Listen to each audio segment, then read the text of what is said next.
تو پھر اپنے بیٹے سے کہا اور انہوں نے باپ کے فرمان کے مطابق فوراً تسلیم کر لیا۔ ایسے باپ اور بیٹے پر ہزاروں رحمتیں نازل ہوں۔ حضرت اسماعیل نے اپنے باپ سے عرض کیا کہ اے میرے باپ، اللہ تعالیٰ نے حکم آپ کو دیا ہے، اس میں جلدی کیجیے، انشاءاللہ مجھ کو تو آپ صابروں میں پاؤ گے، اور میں خدا تعالیٰ کا مطیع ہوں، نافرمان نہیں ہوں، اس لیے آپ جلدی کیجیے، ہو سکتا ہے تاخیر کے سبب شیطان لعین وسوسہ ڈالے، کیونکہ وہ تو یہی چاہتا ہے کہ ہم کو صحیح راستے سے بھٹکا دے۔ حضرت ابراہیم علیہ السلام نے اسی وقت فرمایا کہ اس لائن پر پتھر مارو۔ تب باپ اور بیٹے نے اس لائن پر پتھر پھینکے، اور اب یہ حاجیوں پر سنت ہے کہ حج کے دنوں میں اس کی طرف پتھر پھینکتے ہیں۔ بعد حضرت ابراہیم علیہ السلام اور حضرت اسماعیل علیہ السلام اس جگہ پر جا پہنچے اب جس کو اس وقت مینا بازار کہتے ہیں، اور جہاں جا کر تمام حاجی اپنے اپنے جانوروں کی قربانی کرتے ہیں۔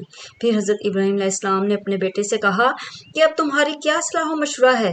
وہ بولے کہ 1000 جان بھی میری خدا کی راہ میں قربان ہے۔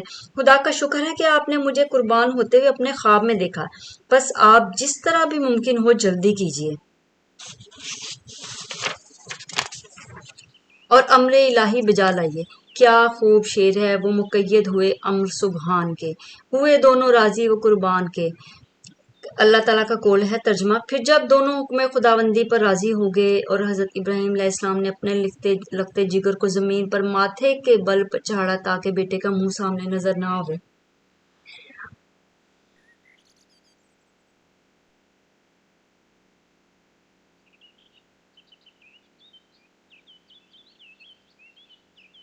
سوری، وہ واقعہ اتنا وہ ہو رہا ہے کہ میرے اس کو امیجن کر کے نا تو میرا وہ ہو رہا ہے تھوڑا، سوری۔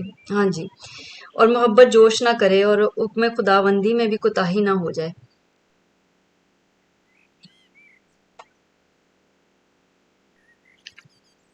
اور یہ بات در حقیقت بیٹے نے اپنے باپ کو سکھائی تاکہ میری قربانی کی فرمائش تکمیل ہو سکے اور میں خداوند قدوس کے یہاں مقبول ہو جاؤں۔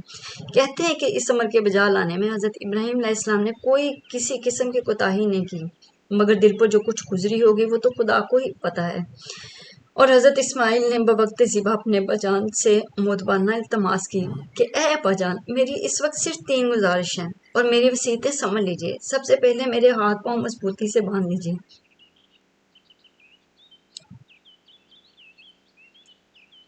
کہ جان نازک ہے، چھری کے زخم کے مارے جنبش میں نہ آ جاؤں،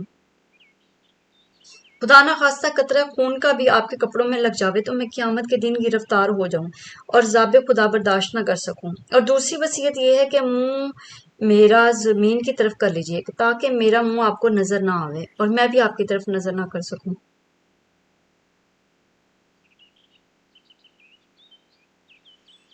تاکہ آپس میں محبت جوش نہ کرے اور یہ ہمارے اور آپ کے درمیان قصور کا سبب بن جائے۔ اور تیسری وصیت یہ ہے کہ جب آپ گھر کی طرف تشریف لے جائیں تو وہاں جا کر میری محترمہ والدہ صاحبہ کی خدمت میں سلام کہنا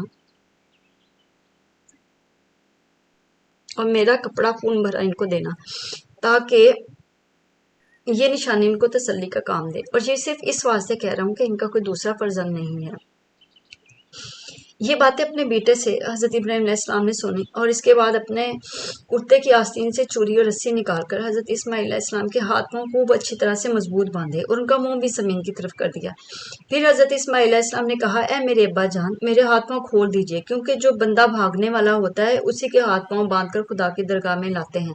لیکن یہ بات حضرت ابراہیم علیہ السلام نے نہ مانی اور گلے پر چھری زور سے چلائی، مگر بحکم خدا کچھ بھی نہ کٹا۔ حضرت اسماعیل علیہ السلام نے اپنے باپ سے عرض کیا کہ میرے ابا جان، کہ چھری کی پوچھ سے ذبح کرتے ہو جو کاٹتی نہیں ہے۔ تب حضرت ابراہیم علیہ السلام نے پھر چھری پر زور لگایا لیکن پھر ذبح نہ ہوا۔ پھر حضرت اسماعیل علیہ السلام نے اپنے ابا جان سے کہا اب کی مرتبہ چھری کی نوک سے گلے میں ڈال کر زور سے ذبح کرو کہ شاید یہ کامیاب ہو اور میں خدا کی راہ میں ذبح ہو جاؤں۔ حضرت ابراہیم علیہ السلام نے بیٹے کے کہنے سے ویسا ہی کیا، لیکن پھر بھی کچھ کٹ نہ سکا۔ چھری دستے کے اندر اور دستہ حلق پر رہ گیا، غرض ہے کہ وہ ذبح کرنے میں کامیاب نہ ہو سکے۔ پھر حضرت ابراہیم علیہ السلام نے غصے میں آ کر چھری کو زمین پر ڈال دیا۔ اس وقت چھری نے حضرت ابراہیم علیہ السلام سے کلام کیا کہ اے حضرت ابراہیم علیہ السلام، خدا تمہیں کہتا ہے کہ کاٹو اور مجھے کہتا ہے کہ مت کاٹو، اور آپ کو ایک دفعہ فرماتا اور مجھے 10 مرتبہ فرماتا ہے کہ مت کاٹو، اور یہ جان لو کہ حکم الہی سب سے بہتر، اور اس کے حکم کے آگے کسی کا حکم نہیں چل سکتا۔ حضرت ابراہیم علیہ السلام اسی گفتگو میں تھے کہ اتنے میں پیچھے سے ایک آواز آئی، اللہ اکبر لا الہ الا اللہ واللہ اکبر وللہ الحمد، اور حضرت جبرائیل علیہ السلام کو دیکھا کہ بلند آواز سے کہتے ہوئے آئے۔ ترجمہ: اور پکارا ہم نے اس کو یوں کہ اے ابراہیم، بے شک سچ کیا تم نے اپنے خواب کو، تحقیق اسی طرح ہم جزا دیتے ہیں احسان کرنے والوں کو، یعنی ایسے مشکل حکم میں ڈال کر آزماتے ہیں اور پھر ان کو ثابت قدم رکھتے ہیں، پھر اس کے بدلے میں بلند درجات عطا کرتے ہیں، بے شک یہی ہے سری آزمانا۔ اور ہم نے حضرت اسماعیل کو ایک بڑی قربانی کے بدلے چھڑا لیا، یعنی بڑے درجے کا بہشت سے ایک دمبا آیا، اور حضرت ابراہیم علیہ السلام نے اپنی آنکھیں پٹی سے باندھ کر چھری ایسے زور سے چلائی کہ اللہ تعالیٰ کے حکم سے گلا نہ کٹا۔ حضرت جبرائیل نے حضرت اسماعیل علیہ السلام کو اس جگہ سے ہٹا دیا اور ایک دمبا جو بہشت سے لائے تھے ان کی جگہ پر رکھ دیا۔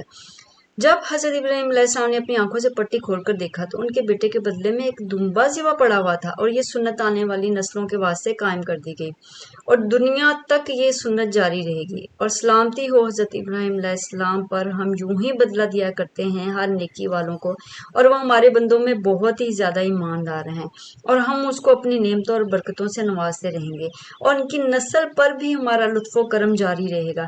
فائدہ پس معلوم ہوا کہ وہ پہلی خوشخبری حضرت اسماعیل علیہ السلام کی تھی، اور سارا واقعہ اللہ کے راستے میں ذبح کا انہی سے تعلق رکھتا ہے۔ لیکن یہود کہتے ہیں کہ حضرت اسحاق کو ذبح کیا گیا، اور یہ بات حقیقت کے خلاف ہے، کیونکہ حضرت اسحاق کی خوشخبری کے ساتھ حضرت یعقوب علیہ السلام کی بھی خوشخبری ہے، اور ایک روایت میں ہے کہ حضرت ابراہیم علیہ السلام کے دونوں بیٹوں سے اولاد بہت پھیلی، اور یہ بھی معلوم ہونا چاہیے کہ حضرت اسحاق کی اولاد سے بنی اسرائیل میں نبی کثرت سے آتے رہے، اور حضرت اسماعیل کی اولاد سے ملک عرب میں نبی آتے رہے، اور آخری نبی حضرت محمد صلی اللہ علیہ وآلہ وسلم بھی آپ کی اولاد سے تعلق رکھتے ہیں، اور کہتے ہیں کہ حق تعالیٰ نے اس قربانی عظیمہ کے بدلے میں ایک دمبا ابلق و فربا اور تندرست جنت سے بھیجا تھا، اور بعضوں نے کہا کہ اس دمبے کو حابیل نے بھی قربان کیا تھا۔ بعد اس کے 2000 برس خدا تعالیٰ نے اسے بہشت میں پال کر حضرت ابراہیم علیہ السلام کے وقت میں حضرت اسماعیل علیہ السلام کے عوض فدیہ بھیجا کہ وہ نجات پائیں۔ پس حضرت ابراہیم علیہ السلام نے اس دمبے کو بعوض اسماعیل علیہ السلام کے ذبح کیا، اور اس کے چمڑے سے اس کے دسترخوان بنا کر خلق اللہ کو اس پر کھانا کھلایا کرتے، اور اس کی پشم سے، یعنی جو اس کی اون تھی، اس سے حضرت سارہ خاتون نے ایک چادر بنوائی۔ حضرت ابراہیم علیہ السلام نے اس چادر کو سکینہ کے تابوت میں رکھ دیا۔ ایک دن حضرت جبرائیل علیہ السلام اس تابوت کو لے کر رسول خدا صلی اللہ علیہ وآلہ وسلم کے پاس آئے، اور وہ حضور نے حضرت امیم المومنین عمر بن الخطاب کو عنایت فرمایا تاکہ اس کا خرقہ بنا کر پہنے، اور وہ خرقہ حضرت عمر رضی اللہ عنہ کے پاس زندگانی بھر رہا، اور وہ اس کو ہمیشہ پہنتے تھے تاکہ حضور اکرم صلی اللہ علیہ وسلم کے فرمان کی تعمیر ہو سکے، چونکہ وہ جانتے تھے کہ آخرت میں نجات کا دار و مدار حضور صلی اللہ علیہ وسلم کی اطاعت میں ہی ہے۔ اللہ تعالی ہم سب کو بھی حضور صلی اللہ علیہ وسلم کی اطاعت کا جذبہ اور شوق عنایت فرمائے، آمین۔ یہاں یہ بیان ختم ہوتا ہے، اور اس کے آگے جو ہوگا بیان شروع وہ حضرت ابراہیم علیہ السلام کی تعمیر کعبہ کے بارے میں۔ ہاں جی، یہ جو بیان ہے اب یہ ہے بیان تعمیر کعبہ حضرت ابراہیم علیہ السلام۔ تو حضرت ابراہیم علیہ السلام نے جو قربانی سے فراغت پائی اور حضرت اسماعیل علیہ السلام کو بی بی ہاجرہ کے حوالے کر کے خداوند قدوس کا شکر بجا لائے، اور پھر اس کے بعد حضرت سارہ خاتون کے یہاں تشریف لے گئے۔ چند ہی روز گزرے تھے کہ حضرت جبرائیل علیہ السلام تشریف لائے اور حضرت ابراہیم علیہ السلام سے کہنے لگے، اے ابراہیم علیہ السلام، تم پر خدا تعالیٰ نے سلام بھیجا ہے، اور ساتھ ہی یہ بھی فرمایا ہے کہ سرزمین میں ایک خانہ کعبہ اللہ تعالیٰ کے واسطے بناؤ تاکہ مخلوق خدا کو زیادہ سے زیادہ فائدہ پہنچ سکے۔ اور یہ بات حضرت جبرائیل علیہ السلام کی سن کر عرض کرنے لگے کہ یہ خانہ کعبہ کہاں بناؤں؟ فوراً ہی اللہ تعالیٰ کا حکم ہوا کہ اے ابراہیم علیہ السلام، اونٹ پر سوار ہو جاؤ، تو میرے حکم سے ایک ابر آئے گا، یعنی کہ ایک بادل کا ٹکڑا آئے گا، تم اس کے ساتھ چلتے رہنا، اور وہ جہاں پر ٹھہر جائے اور سایہ اس کا جہاں تک گرے وہاں تک نشان دے کرو، کعبہ کے وہیں نشان دے کے کعبہ کی بنیاد ڈال دینا۔ چنانچہ حکم خداوندی ایسا ہی ہوا، اور ایک روایت میں یہ بھی آیا ہے کہ ایک سانپ نے آ کر چاروں طرف حلقہ کیا، اسی انداز سے جو حلقے کا نشان تھا بیت اللہ کی بنیاد ڈالی گئی۔ اور ایک دوسری روایت میں یہ بھی آیا ہے کہ حضرت جبرائیل علیہ السلام نے آ کر جہاں تک بتا دیا وہاں تک بنا لیا۔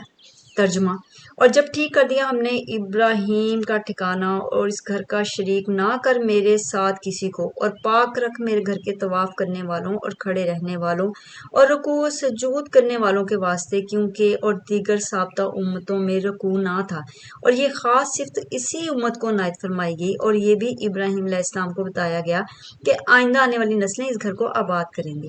جب اطمینان کامل ہو گیا تو حضرت ابراہیم علیہ السلام نے بارگاہ رب العزت میں عرض کی، خداوند اس کے واسطے پتھر کہاں سے لاؤں تاکہ اس خانہ کعبہ کی تعمیر شروع کی جائے اور تیرے حکم کی فرما برداری کر سکوں؟ اللہ تعالیٰ کی جانب سے حکم ہوا کہ اے ابراہیم، جس پتھر کی تم کو ضرورت محسوس ہو رہی ہے وہ پتھر تم کو 5 پہاڑوں سے مل سکیں گے، یعنی کوہ لبنان اور ہیرا، ابو قبیس اور کوہ صفا و مروہ۔ ان 5 پہاڑوں سے حضرت ابراہیم علیہ السلام پتھر لاتے تھے اور حضرت ابراہیم علیہ السلام خانہ کعبہ بناتے جاتے تھے، اور اس کے تعمیری کاموں میں حضرت اسماعیل علیہ السلام بھی مدد کرتے تھے۔ خداوند قدوس کا حکم ہوا کہ اے ابراہیم علیہ السلام، سب سے پہلے پتھر مسجد کی محراب میں رکھو۔ چنانچہ آپ نے اللہ تعالیٰ کے فرمان کے مطابق پہلا پتھر اسی جگہ پر رکھا جہاں حکم دیا گیا تھا، یعنی محراب مسجد میں نصب کیا، اور دیکھتے کیا ہے کہ اس پتھر پر نام محمد رسول اللہ صلی اللہ علیہ وسلم کا لکھا ہوا ہے۔ پھر اس کے بعد ایک پتھر داہنی طرف کعبہ کے رکھا، اس میں نام ابو بکر صدیق رضی اللہ عنہ کا لکھا تھا، اور پھر ایک پتھر بائیں طرف رکھا تو اس پتھر پر نام حضرت عمر بن خطاب کا ظاہر ہوا۔ اسی طرح اور 2 پتھر لگائے، ان دونوں پتھروں پر بھی حضرت عثمان غنی اور حضرت علی کرم اللہ وجہ کے نام ظاہر ہوئے۔ سبحان اللہ، ماشاء اللہ، سبحان اللہ۔ اور یہ کہ مطلب یہ ہے کہ جب ان 5 حضرات سے سچی محبت جب تک نہیں کرے گا، اس کی نماز قبول نہیں ہوگی، نہ حج قبول ہوگا، اور نہ کوئی عبادت خدا کے دربار میں قبول ہوگی۔ بیت اللہ تیار ہونے کے بعد حضرت ابراہیم علیہ السلام نے اللہ تعالیٰ سے مندرجہ ذیل دعا مانگی۔ ترجمہ: اور جب اٹھانے لگے ابراہیم اور اسماعیل بنیادیں اس گھر کی، تب کہنے لگے، اے رب قبول کر، تو ہی اصل سننے والا اور جاننے والا ہے، اور کہا جیسا کہ تعالیٰ نے فرمایا۔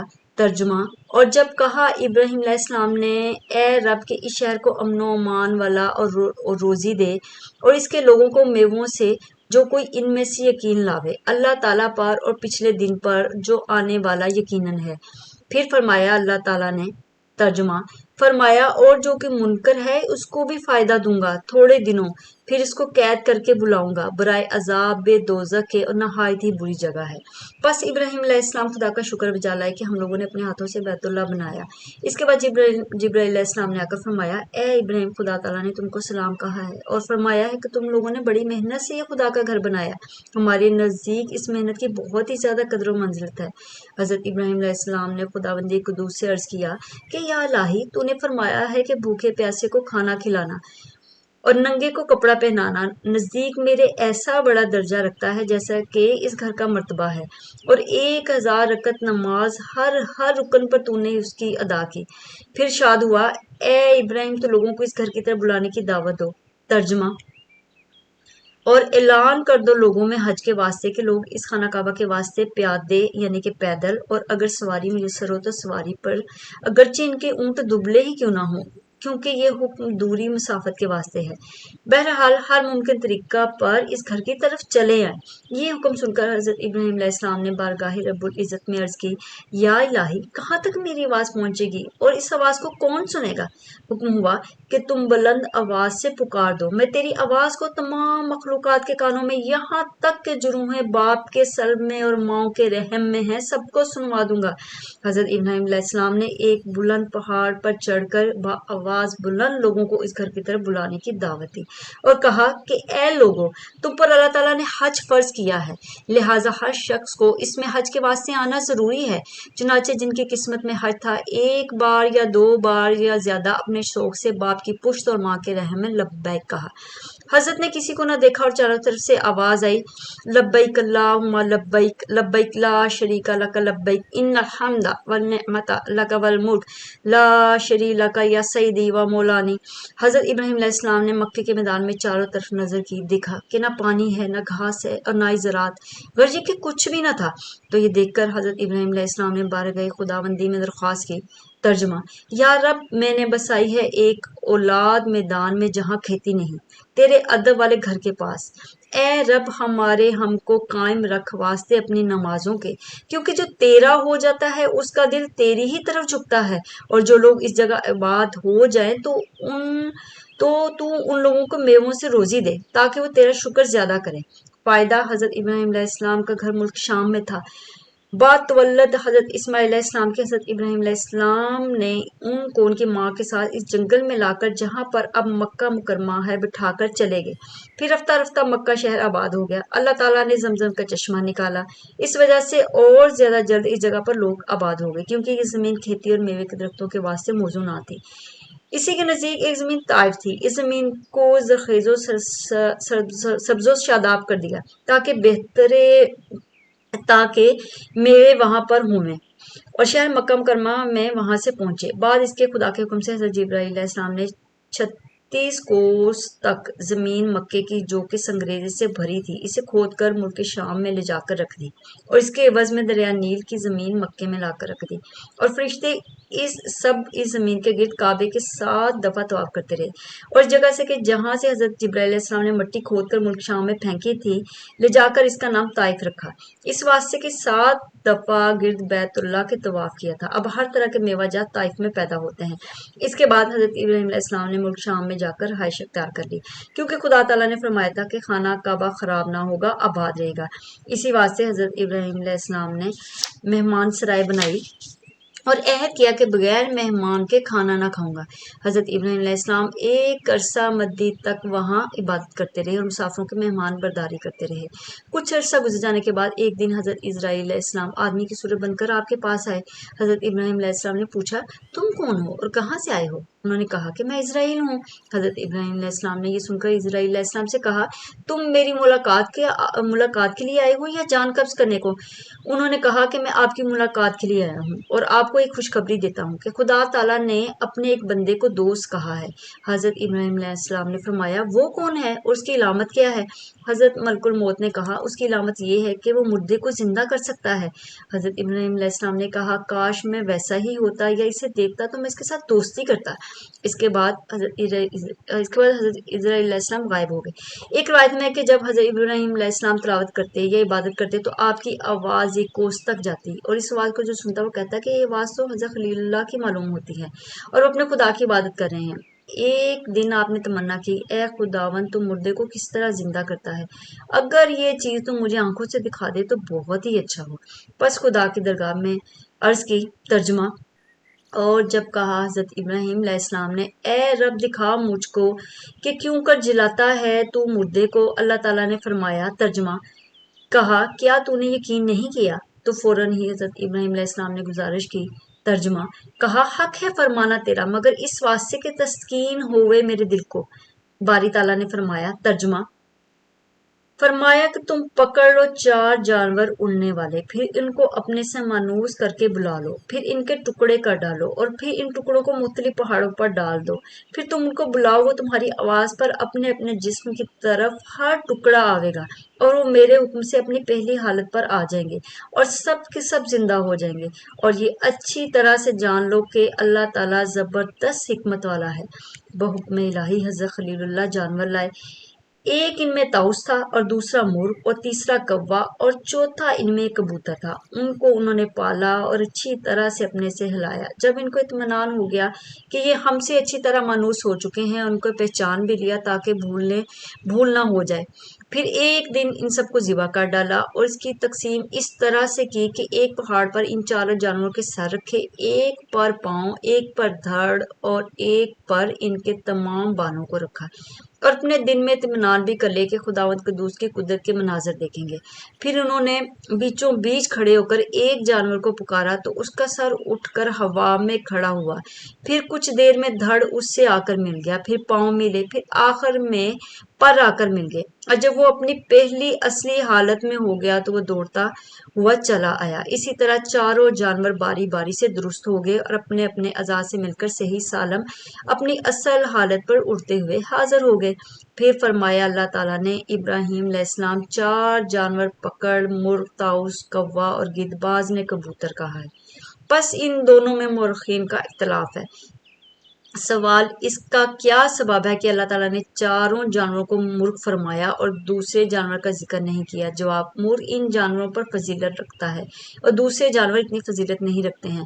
مرغ ذبح کرنے کو اس وجہ سے کہا کہ شہوت میں اس سے زیادہ کوئی جانور نہیں، ایسا ہی تو بھی اپنی شہوت کو ترک کر، اور مور کو اس واسطے کہ اس کے برابر خوبصورت دنیا میں کوئی جانور نہیں، لہٰذا ایسا ہی تو بھی اپنی زینت کو اور آرائش دنیا کو چھوڑ دے، اور کوے کو اس لیے کہ اس کے برابر کوئی حریص دنیا میں نہیں، یعنی کہ لالچی نہیں، تو بھی ایسا ہی حرص دنیا کو چھوڑ دے، اور گدھ کو اس واسطے کہ اس کی عمر 500 برس سے بھی زیادہ ہوتی ہے لیکن آخر کو موت ہے، لہٰذا تو بھی اپنی موت کو زندگی پر ترجیح دے، اور یہ عارضی زندگی پر امید درازی عمر مت کیجیے، اپنی موت کو ہمیشہ یاد رکھو تاکہ دنیا کے مشاغل سے بچتے رہو۔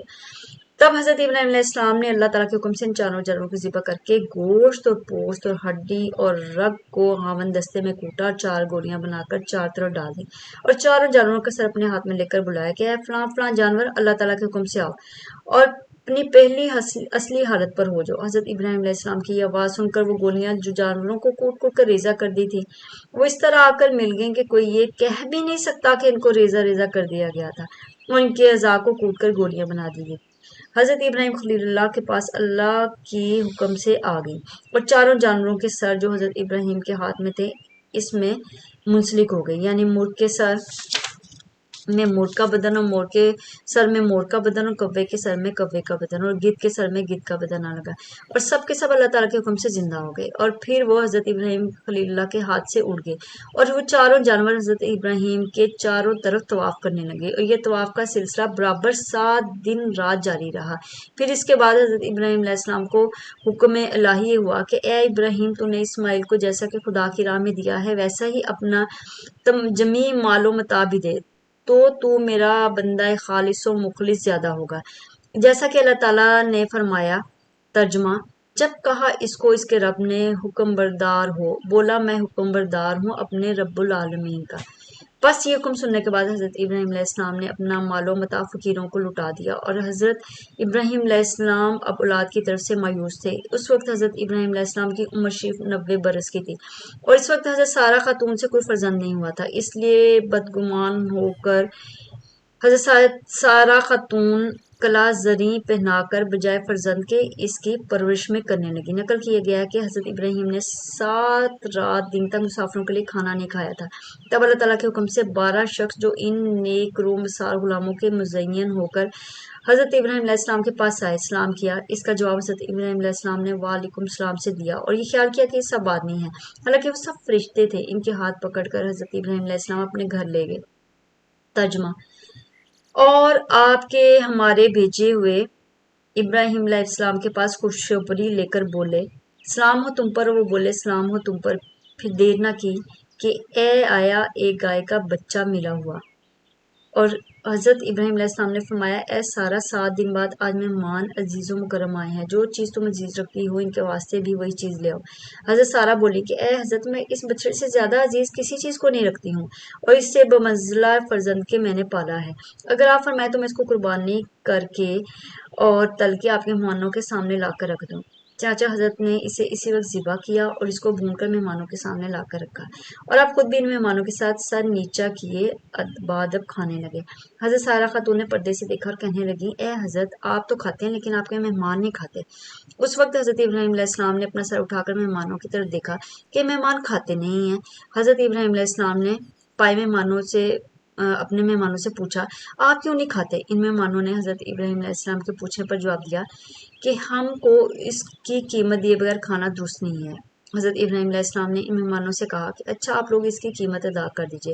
مہمانوں نے عرض کی کہ آپ اس کی قیمت میں کیا چاہتے ہیں؟ تب آپ نے ان مہمانوں سے فرمایا اس کی قیمت تو یہ ہے کہ آپ لوگ سب بسم اللہ الرحمن الرحیم کہہ کر کھانا شروع کر دیں، اس کی قیمت ادا ہو جائے گی، اور جب کھانے سے فارغ ہو جاؤ تو پھر الحمدللہ کہنا، یہی اس کی قیمت ہے۔